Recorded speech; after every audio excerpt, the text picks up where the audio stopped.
Assalamualaikum warahmatullahi wabarakatuh. Perkenalkan, nama saya Ari Kristiani, nomor NPM saya 19020010. Saya dari kelas A3 R4A. Di sini saya akan menjelaskan sedikit tentang pengertian komunikasi efektif. Yang kedua, hambatan-hambatan dalam berkomunikasi. Yang ketiga, yaitu cara mengatasi hambatan komunikasi tersebut. Video ini saya buat untuk memenuhi tugas ujian akhir semester ganjil untuk mata kuliah komunikasi bisnis. Sebelumnya saya minta tolong ya buat teman-teman like, komen, dan subscribe-nya. Yang pertama, saya akan menjelaskan tentang komunikasi efektif. Komunikasi dilakukan untuk mendapatkan tujuan yang sama. Unsur-unsur komunikasi yaitu ada komunikator, komunikan, pesan, media, dan efek. Komunikasi dikatakan efektif jika komunikator dan komunikan sama-sama mengerti tentang pesan yang disampaikan sehingga menimbulkan efek yang diinginkan oleh kedua belah pihak. Apa sih pengertian komunikasi efektif?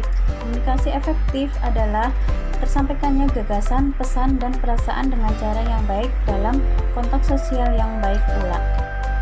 Komunikasi efektif adalah komunikasi yang pada prosesnya dapat menghasilkan persepsi, perilaku, dan pemahaman yang sama antara komunikator dan komunikan bisa peroleh, yaitu apa yang diyakini oleh si pemberi pesan dan yang menerima pesan itu sesuai.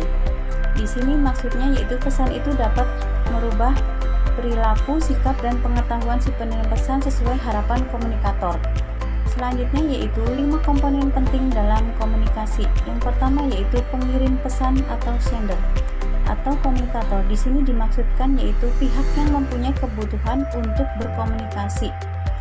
Yang kedua yaitu pesan yang dikirimkan atau message.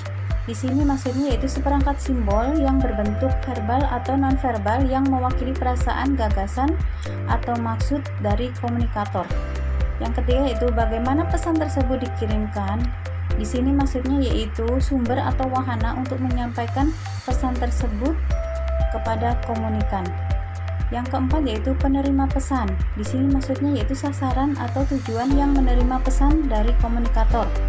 Yang kelima yaitu adanya umpan balik atau feedback. Di sini maksudnya yaitu segala sesuatu yang disampaikan oleh penerima pesan atau komunikan kepada pemberi pesan atau komunikator. Hukum komunikasi atau disebut dengan REACH itu ada 5, yaitu respect atau saling menghargai. Yang kedua, empati atau kemampuan mendengar. Yang ketiga, audible atau dapat didengarkan atau dimengerti dengan baik. Yang keempat, clarity atau jelas. Yang kelima, humble atau rendah hati. Di sini saya akan menjelaskan satu persatu. Yang pertama yaitu respect atau sikap saling menghargai. Jika kita membangun komunikasi dengan rasa dan saling menghormati, maka kita dapat membangun kerjasama yang menghasilkan sinergi baik sebagai individu ataupun secara keseluruhan sebagai sebuah tim. Yang kedua yaitu empati atau kemampuan mendengar. Salah satu prasyarat utama dalam memiliki sikap empati adalah kemampuan kita dalam mendengar atau mengerti terlebih dulu sebelum didengarkan atau dimengerti oleh orang lain.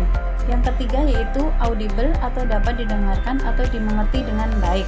Di sini berarti pesan yang disampaikan oleh komunikator dapat diterima dengan baik oleh komunikan. Yang keempat yaitu clarity atau jelas. Clarity adalah kejelasan dari pesan yang kita sampaikan.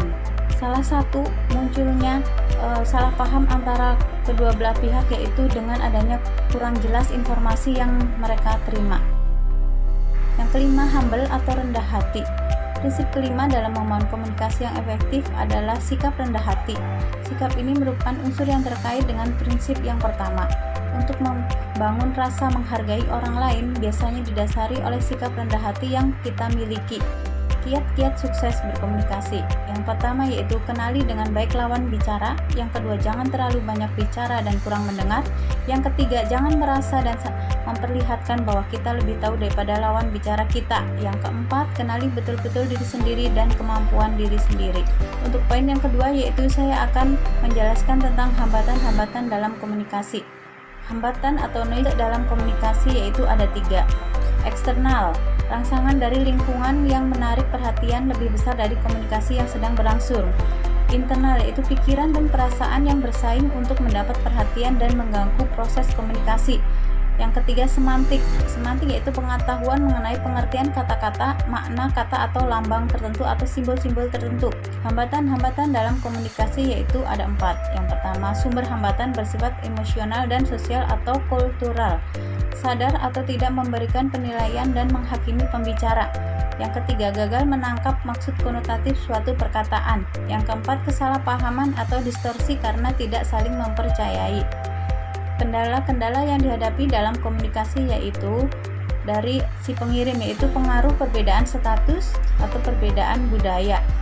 Dari si penerima, yaitu penyimpangan persepsi atau gangguan yang bersifat fisik. Ini dikarenakan tidak adanya umpan balik atau pilihan saluran komunikasi yang buruk. Hal-hal yang perlu diperhatikan dalam komunikasi efektif yaitu komunikasi satu arah dan dua arah. Yang kedua, mendengarkan sambil memahami. Yang ketiga, persepsi yang selektif dalam mendengarkan dan menanggapi. Yang keempat, memahami sudut pandang orang lain. Beberapa kesalahan umum yang sering dilakukan dalam komunikasi menurut Johnson tahun 1981 yaitu sebagai pengirim atau komunikator. Yang pertama, berbicara cepat atau tidak tersusun. Yang kedua, terlalu banyak gagasan atau tidak saling berhubungan. Yang ketiga, terlalu pendek, tidak cukup informasi dan pengulangan. Yang keempat, mengabaikan info tentang pokok pesan yang sudah dimiliki penerima. Yang kelima, tidak menyesuaikan dengan sudut pandang penerima. Yang kedua, beberapa kesalahan umum yang sering dilakukan dalam komunikasi menurut Johnson tahun 1981 yaitu sebagai penerima atau komunikan. Yang pertama yaitu tidak menaruh perhatian kepada pengirim. Yang kedua, sudah merumuskan jawaban sebelum mendengar keseluruhan. Yang ketiga, cenderung mendengar detail-detail bukan keseluruhan pesan. Yang keempat, memberikan penilaian benar atau salah. Untuk poin yang ketiga, di sini saya akan menjelaskan tentang hambatan komunikasi dan cara mengatasinya. Hambatan yang pertama yaitu karena informasinya tidak atau kurang jelas. Itu cara mengatasinya dengan menerapkan 5W plus 1H.